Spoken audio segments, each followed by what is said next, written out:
Olá, muito boa tarde a todos, sejam bem-vindos ao Almoço com Elas, hoje na companhia de três grandes profissionais, mulheres, por sinal, na área da saúde e do bem-estar. A Liliana, vocês já conhecem, é a nossa psicóloga residente e a minha companheira residente também neste Almoço com Elas. Olá, Liliana, muito bem-vinda. Olá meninas, boa tarde a todos. E hoje temos duas convidadas especiais, a Catarina Fortunato, que é médica de família e que hoje nos vem aqui também dar uma grande ajuda neste tema que nos traz aqui hoje, que é o burnout, e como é que podemos de alguma forma identificar aqui o burnout e o que podemos fazer para tratar e prevenir.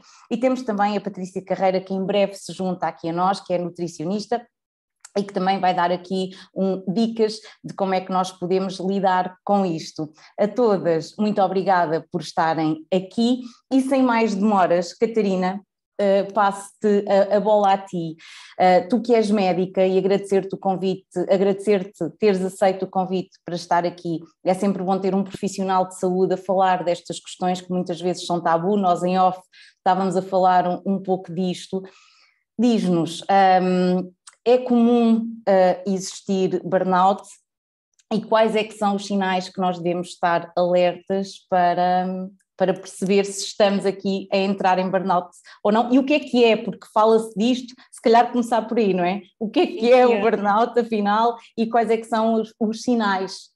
Ok, antes de mais, boa tarde a todos e muito obrigado pelo convite, pela oportunidade de poder estar aqui com vocês a falar deste tema que realmente nos últimos anos tem-me apaixonado cada vez mais, desenvolvi um especial carinho por este tema e realmente, como eu costumo dizer, mais do que intervir, atuar na prevenção, mais do que no diagnóstico e no tratamento, aqui o foco para a prevenção, que eu acho que é fundamental cada vez mais irmos fazendo este tipo de atividades também para explicar às pessoas para que possam reconhecer. Como eu costumo dizer, se nós não reconhecermos, se não soubermos como reconhecer, nunca iremos perceber se estamos ou se temos alguém ao pé de nós em burnout. Por isso eu acho mesmo muito importante aqui apostarmos muito na prevenção e assim, começando já por falar em termos de definição de burnout, no geral, tentando assim explicar para que toda a gente possa entender, digamos que o burnout resulta de um stress crónico acumulado, mal gerido, que está relacionado com o trabalho, ou seja, é o stress que o trabalho nos provoca de uma forma crónica ao longo do tempo, portanto constante ao longo do tempo, e que vai levando a termos alguns sintomas, alguns sinais no nosso corpo também, que depois, mais tarde, se nós não conseguimos intervir a tempo, podem realmente evoluir para situações mais complicadas, depressão, ansiedade, e isto às vezes também dificulta muito em termos de diagnóstico, porque como eu costumo dizer, há uma linha muito ténue entre uma situação de burnout e uma situação que depois poderá evoluir para depressão. Claro que aqui, quando estamos a falar de burnout, associamos à parte da vida profissional, mas como eu costumo dizer, é difícil separar a vida profissional de toda a nossa vida pessoal e de tudo o resto. Somos um todo, não é? Exatamente. E tu falavas na tua paixão também de cuidar as pessoas como um todo. Verdadeiramente nós desempenhamos tantos papéis que às tantas é difícil identificar também as fontes de stress. Sim, e é difícil, ou seja, estarmos no local de trabalho e depois chegarmos a casa e desligarmos completamente a ficha e como se fosse tudo novo. Portanto, muitas vezes trazemos o trabalho para casa, outras vezes levamos a vida pessoal para o trabalho, portanto é difícil aqui separar assim de forma estanque e daí eu dizer que gosto muito de avaliar as pessoas como um todo porque não consigo distinguir assim entre vida pessoal, vida profissional de forma taxativa, acho mesmo difícil separar.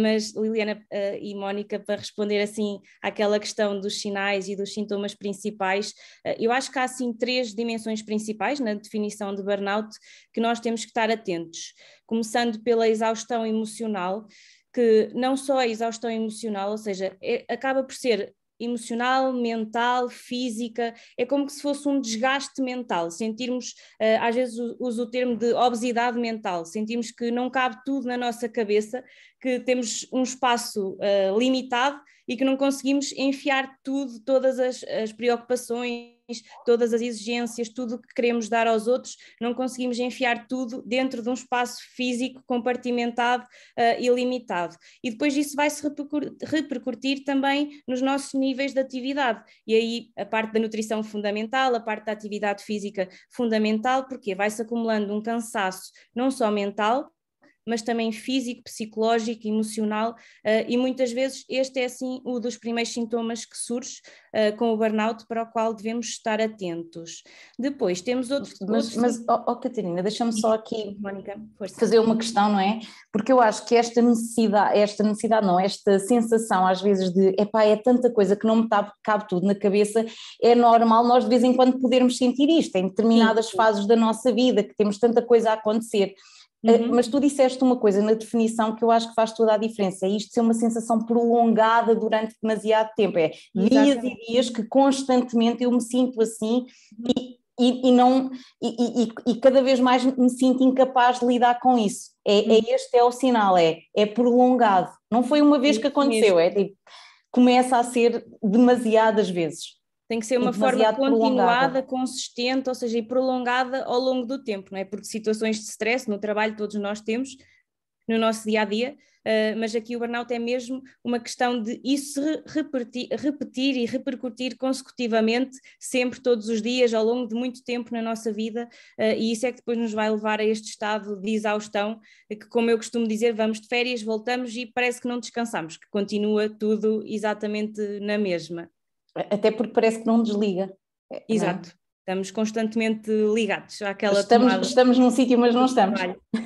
É verdade. E agora, por falar aqui na parte de estar num sítio e não estarmos, podemos fazer aqui a ligação para um dos outros sintomas possíveis do burnout, que é a despersonalização, ou a desumanização, às vezes também chamado de cinismo, ou seja, é quando parece que nos desligamos em termos emocionais das pessoas que estamos a cuidar, e isto nota-se muito, principalmente nas profissões que lidam com atendimento ao público, que lidam com o cuidar de outras pessoas, ou por exemplo nos professores que estão diretamente em contacto com os alunos, aquele sentimento de que nós não éramos assim, mas parece que criamos umas certas barreiras e começa a surgir um distanciamento físico, psicológico, ou seja, acabamos por não estar a tomar atenção à pessoa que está à nossa frente. E isso também pode ser um dos sinais de alarme aqui da situação do burnout, quando há esta despersonalização das pessoas se desligarem, digamos, em termos emocionais e em relação às emoções das outras pessoas que também estão a tratar, sim. Tipo, já não tenho paciência para...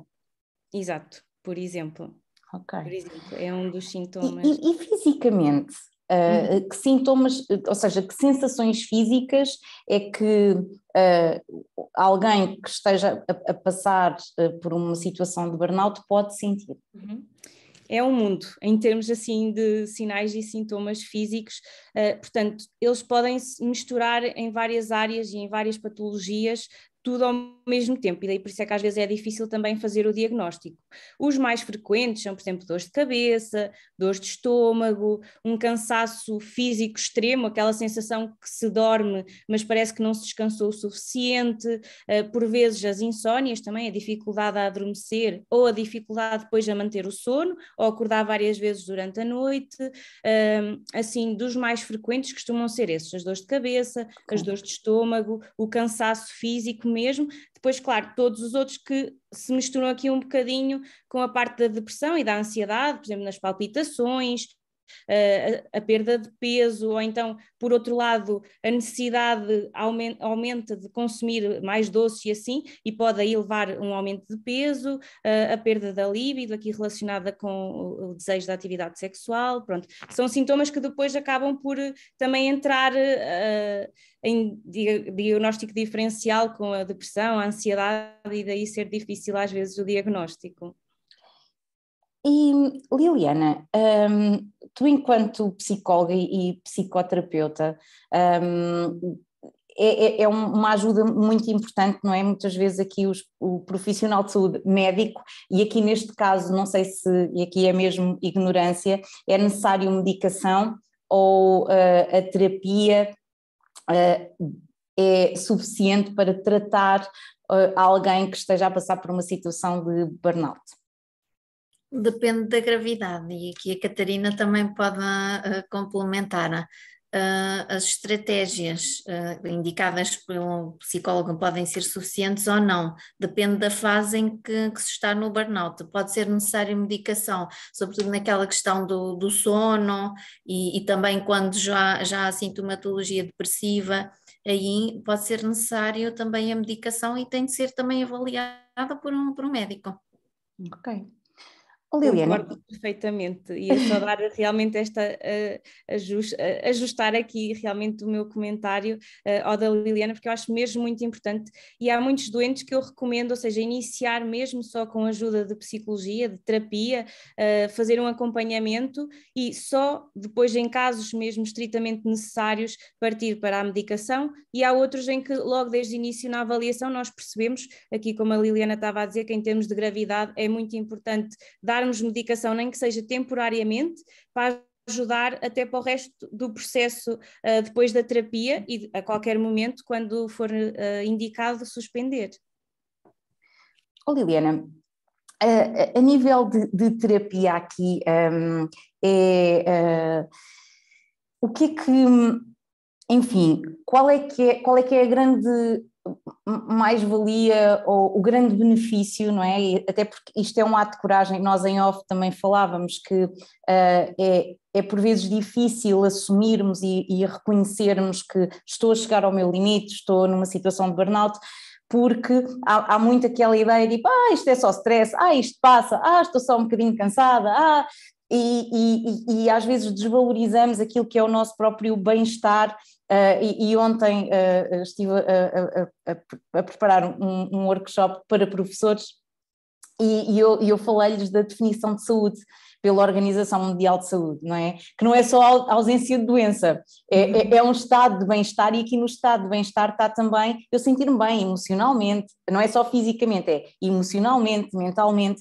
E aqui também ser muito importante a ajuda de profissionais como a Liliana. Liliana, como é que, ou que dicas é que podes dar enquanto terapeuta para enfrentar o medo a alguém que esteja aqui a passar ou sente que pode estar a passar por uma situação de burnout, enfrentar aqui o medo de se expor, de dizer isto, ou seja, como lidar também com a vergonha que pode ser, ou com a negação associada a um estado destes?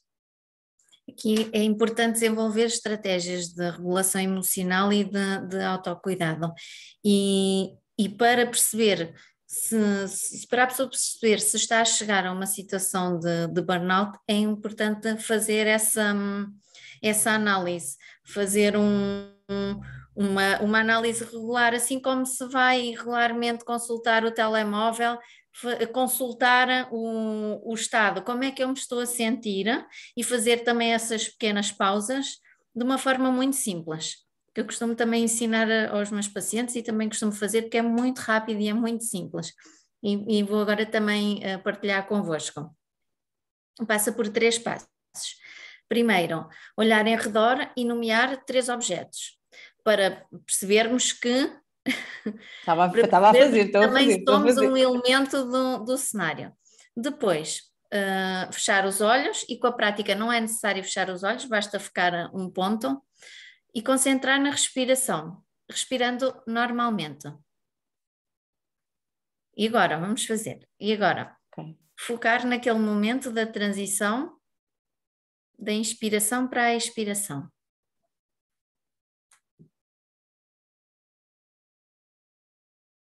E perceber o que é que sentem nesse momento da transição.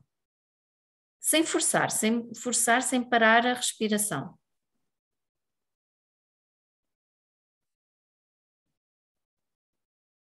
Não sei se conseguem perceber, há uma calma, parece que há um desligar. Depois o outro passo é levar essa sensação a todo o corpo. Isto é algo muito rápido e são pequenas pausas que podemos fazer durante o dia, até mesmo ir lavar as mãos na pausa do almoço. É algo muito, muito simples e eficaz.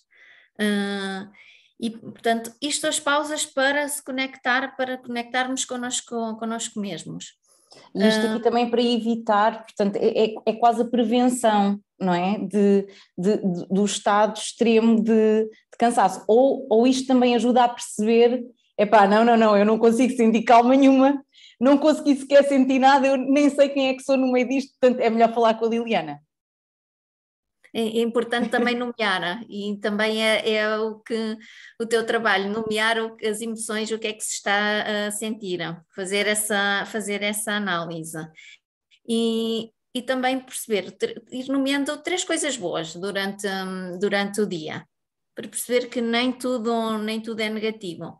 E estar atento a todos os sintomas que a Catarina também referiu.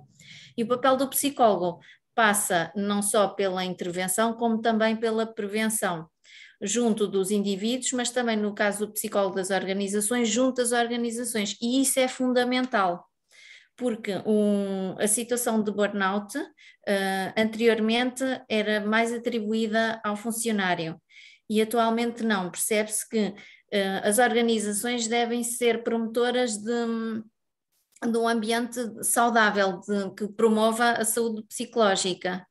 E verifica-se muitas vezes que não são respeitados os momentos de pausa e de descanso, ou seja, o trabalho é feito muito para além das 7, 8 horas.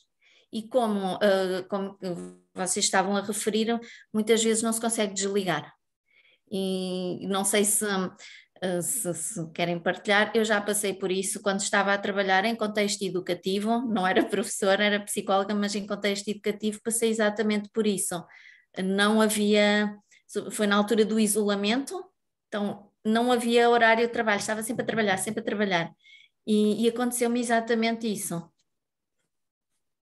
Portanto, também acontece aos profissionais de saúde. Sim, nós estávamos a falar isso em off, que o facto de estarmos muitas vezes a cuidar dos outros faz com que nos esqueçamos de cuidar de nós, e isso leva-nos também aqui ao esgotamento, como, não é? E aqui este burnout, como qualquer profissional pode passar por isso nas organizações, e falávamos também aqui um bocadinho da pressão que é colocada. Pronto, eu sou coach, especialista em inteligência emocional, e no outro dia alguém comentava que é: Mónica, como é que eu vou tomar decisões e como é que se tomam decisões hoje em dia nas organizações com base, com tanta insegurança e tanta pressão e tanta tensão no mundo? E a verdade é que todos nós, enquanto seres humanos, independentemente de sermos profissionais de saúde, de sermos um técnico especialista operacional numa máquina qualquer ou um gestor de uma empresa, estamos contextualmente a passar por algo que é impactante e que exige muito, e exigiu muito de todos nós, e muita flexibilidade e resiliência e capacidade de adaptação e capacidade de lidar com aquilo, com o incerto. E tudo isto, a Liliana tocou aqui num ponto, eu acho, num ponto crucial, que é a questão da pressão que muitas vezes as organizações colocam esta pressão, mas depois, e aqui se calhar vou já falar daquilo que, enquanto coach, as sugestões que eu daria, que é a sociedade, as organizações podem colocar esta pressão, mas quem define os limites sou eu, é cada um de nós. E isso só se faz dando esta pausa, muitas vezes, de olhar para dentro e pensar qual é que é o meu limite, o que é prioritário para mim neste momento, e fazer escolhas, porque nós temos escolhas. Muitas vezes não nos permitimos escolher e achamos que temos que... muitas vezes pelo medo de não agradar, de falhar, não dizemos aquilo que é o meu limite, não expresso aquilo que é a minha necessidade, não digo reunimos amanhã, porque hoje eu quero ir para casa estar com os meus filhos, ou reúno, ou ligo-te amanhã, ou ligo-te daqui a 3 dias, e depois também acho que às vezes há aquela sensação, como eu defino tudo como prioritário, sinto que estou a falhar, porque ninguém consegue fazer tudo de uma vez. Nós conseguimos fazer tudo, mas aos poucos.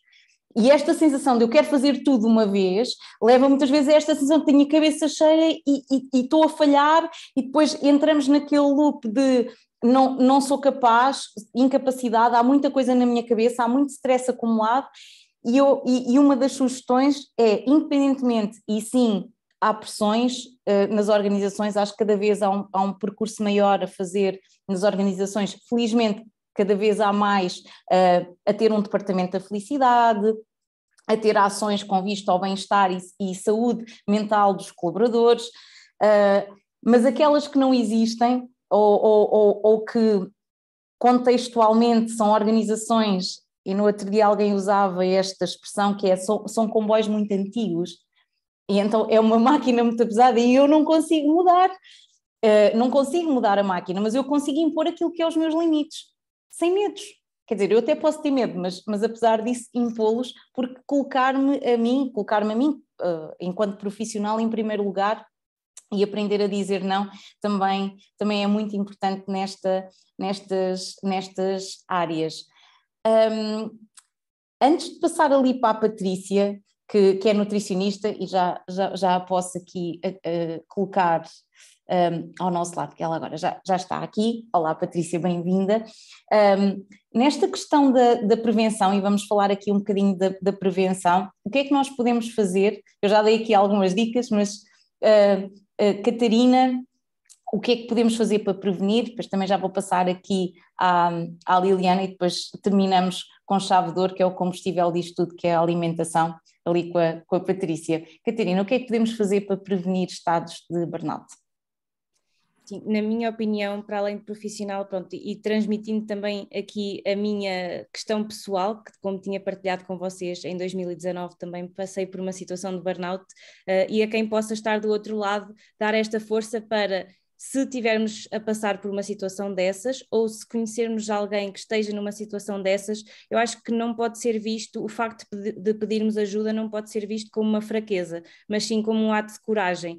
E eu agora, olhando para trás, eu consigo reconhecer que confesso que tive que ter um empurrãozinho dos meus familiares, mas agora olhando para trás confesso que aquele primeiro pedido de ajuda foi assim o grande salto para a minha mudança, e isso foi fundamental.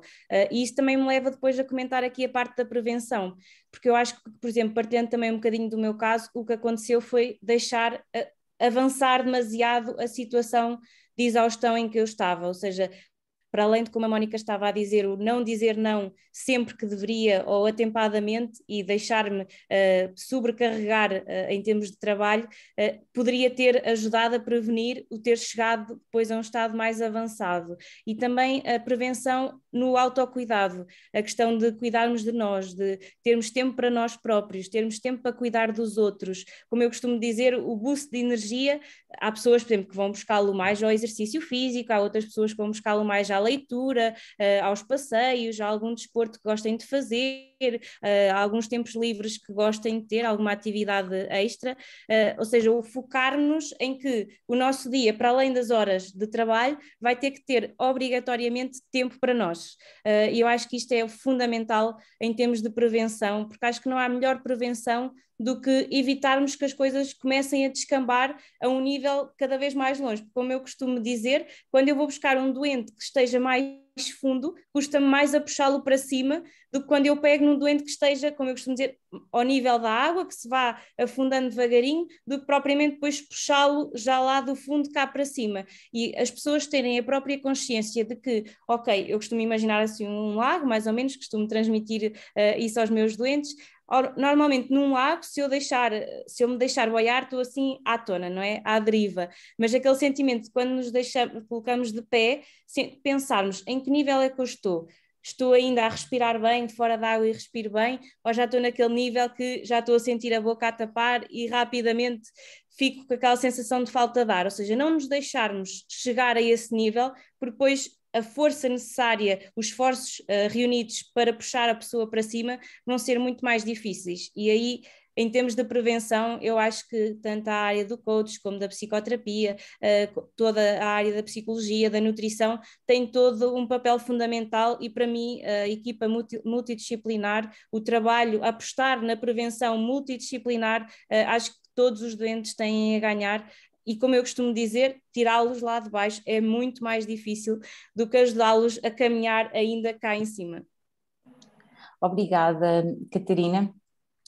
Tu falaste aqui, Liliana, tu falaste aqui de coisas mesmo muito interessantes. Liliana, do teu ponto de vista, o que é que nós podemos fazer para prevenirmos chegar aqui a uma situação de burnout? O que já referi, também a Catarina também já referiu tudo o que é necessário fazer. E também, sempre que possível, estabelecer a comunicação nas organizações com a liderança, porque muitas vezes há essa disponibilidade da liderança, por parte da liderança, nem sempre, mas muitas vezes e há esse receio de comunicar diretamente. Já assisti situações assim, em que pacientes que falaram com os órgãos de chefia que conseguiram promover alterações positivas. Portanto, isto também é um passo importante. E muitas vezes a audácia de falar sobre estes temas, porque sem dúvida que é um ato de coragem ir falar com uma chefia ou com a gestão da empresa sobre estes temas, mas isto muitas vezes abre porta para que se possam falar destes temas com mais naturalidade e é quase abrir o caminho para outras pessoas que possam estar a passar pelo mesmo, mas não tenham essa coragem de fazer. Então também é um ato altruísta muitas vezes, este ato de coragem de verbalizar aquilo que estamos a sentir e que estamos a passar, porque normaliza muitas vezes aquilo que outros ao nosso lado estão a passar e que se isolam e não falam disto por vergonha. Patrícia, nisto tudo, não é? Já falámos aqui, ok, tenho que estabelecer limites, tenho que definir um espaço na agenda para cuidar de mim, é importante parar de vez em quando e focar na respiração e nos objetos, portanto perceber que eu sou parte de um todo e que não ando aqui a levitar. Até que ponto ou de que forma é que a alimentação entra aqui e nos pode ajudar também nisto, que é prevenir chegarmos a um estado de stress prolongado que nos leva à obesidade mental. Achei adorei o termo, Catarina. Por acaso, eu também gostei muito da intervenção, porque é exatamente isso, ou seja, às vezes quando as pessoas nos chegam já vêm com compulsões alimentares, já vêm com situações de muito stress alimentar e depois quando vamos a ver, mas eu estou a fazer dieta Y, Z, H, e quando nós percebemos, não precisas fazer dieta nenhuma, tu tens mesmo que ver como é que tu estás a alimentar, e começa logo por aquele hábito, aquela hora do lobo, quando descansam, ou seja, quando chegam a casa e têm aquele momento de pausa e é a hora do lobo, vão procurar estímulo, ou seja, vão procurar serotonina, vão procurar estímulo de prazer, no que é rápido, que é a comida, porque durante todo o dia andaram com o limite do combustível, ou seja, estamos a falar do lago e às vezes falo do combustível, que é o nosso combustível quando saímos está cheio, de manhã conseguimos fazer tudo muito bem, a alimentação perfeitinha, ao longo do dia já nos apitaram no trânsito, o chefe chateou-nos, tivemos que levar os miúdos à escola, sujou-se, o nível de combustível vai descendo, a seguir chegámos à hora do almoço, comemos já qualquer coisa que estava feita, mas também naquilo não nos soube muito bem, os clientes chatearam-nos, um projeto não correu tão bem. Quando chegamos ao final do dia, já estamos com um nível de energia muito baixo, ou seja, o nosso nível de combustível já foi abaixo, já estamos no limite, já gritamos por tudo e por nada, já nos vamos procurar coisas crocantes ou cremosas ou que nos deem aquele estímulo de prazer, quando nos apercebemos que já estamos a aumentar de peso, ou seja, o peso já é uma consequência disso. E aqui a alimentação tem um papel importante, porque lá está, apanhando as pessoas à tona, conseguimos dar hábitos a nível familiar e hábitos em que a própria cozinha, como estávamos a falar também de olhar para os objetos, às vezes nós a cozinhar podemos cuidar de nós, ou seja, eu naquele momento eu não uso olhar para os objetos, mas o cortar os vegetais, eu tenho uma cenoura e se eu estiver ali a cortar a cenoura e estiver a fazer essas aspirações, ao medida que corto a cenoura com calma, eu começo a tranquilizar, tenho que ter atenção, se não corto um dedo, cortar assim, cortar fininho, estão todas iguais, assim, e isso ajuda a manter alguma calma, ou seja, nós conseguimos transmitir amor para a refeição. Eu deixo muito cozinhar, desculpa interromper, cozinhar de uma forma mindful. Exatamente. Mindfulness também se pode utilizar durante as atividades, e isso é cozinhar de uma forma mindful, e comer também se deve, se calhar isso, também se pode fazer assim, saborear os alimentos e não comer de forma automática, não é? E esse exercício que a Patrícia estava a dizer acaba por fazer um bocadinho aquilo que eu acho que foi a Liliana que disse, não é? Que é aquele momento de pausa, eu desligar um bocadinho do piloto automático em que entramos. Ok, eu agora estou a fazer isto e maravilho-me com aquilo que é a cor da cenoura, a textura da cenoura, e isso é um exercício muito bom para focarmos a nossa atenção, isto da atenção plena, o mindfulness que a Liliana falou. Mas, Patrícia, eu tenho uma questão para ti, que é, o que eu como pode-me ajudar a ter mais energia ou menos energia? Ou seja, há um impacto direto, efetivamente, em eu comer um produto processado ou uma fruta, um legume, um vegetal. As escolhas que eu faço para me alimentar têm impacto na minha energia e em como eu me sinto? Sim ou não? Ou é só peso e é só beleza? Assim, podem desmentir à vontade, mas eu acredito plenamente que o meu nível energético vem daquilo e daquilo que eu como e da forma como confecciono. Porque eu posso comer pão, mas há pães e pães, ok? Por exemplo, e se calhar aqui também a nível de saúde familiar, as crianças com hiperatividade, muitas já estão relacionadas com o excesso de açúcar que tiveram na infância e que pode estar aqui implicado alguma hiperatividade. E nós, quando comemos, quanto mais doces nós comemos, nós sentimos aquele nível energético que ainda queremos mais, ou seja, aqui o excesso, quando nós queremos energia, ou seja, é como a cafeína, eu tenho que manter ativo, vou beber mais café e comer mais doce, mas depois começa a ser um efeito contraproducente, porque começa a entrar no efeito de ressaca e quase preciso sempre daquilo, já não bebo 4 cafés, já bebo 6 para me manter ativo, e é exatamente o contrário. Eu quero começar a ter energia dos alimentos em si, porque eu posso ter essa energia, quanto mais simples for amanhã a alimentação, eu começo a alimentar-me de dentro para fora, eu começo a ter as vitaminas, os minerais todos em equilíbrio, e as roldanas começam-se a ajustar, e o meu corpo começa a ajustar, eu começo a sentir-me bem, começo a conseguir gerir, não tenho aquelas dores, aqueles mal-estar, e começo a aliviar essa pressão. Obviamente que a nível do intestino vai funcionar muito melhor. Lá está, o nosso intestino, a nossa nutrição tem a ver também com os nossos estados depressivos e os nossos estados de bem-estar. Então, se o meu intestino estiver nutrido, se a nível de minha flora bacteriana estiver equilibrada, se a minha absorção estiver equilibrada, eu vou ter um sistema, não digo neurológico, mas os sistemas de bem-estar equilibrados. Obviamente também se fala muito quando estamos em situações de burnout em alimentos ricos em triptofano, ou seja, alimentos como, por exemplo, o leite, um copinho de leite à noite, aqueles alimentos mais de conforto, ou a banana, ou assim, que nos ajudam, lá está, a estimular a serotonina e a começar a relaxar. Por isso, há muito por onde pegar, obviamente não só, temos aqui que ter todas as valências, todas as equipas multidisciplinares a trabalhar, às vezes pode ser necessária alguma medicação para iniciar o processo, para conseguirmos integrar esta parte da alimentação, porque mudar este hábito é dos mais desafiantes, mas quando tu está encadeado, os benefícios são brutais, principalmente para deixar essa medicação mais tarde.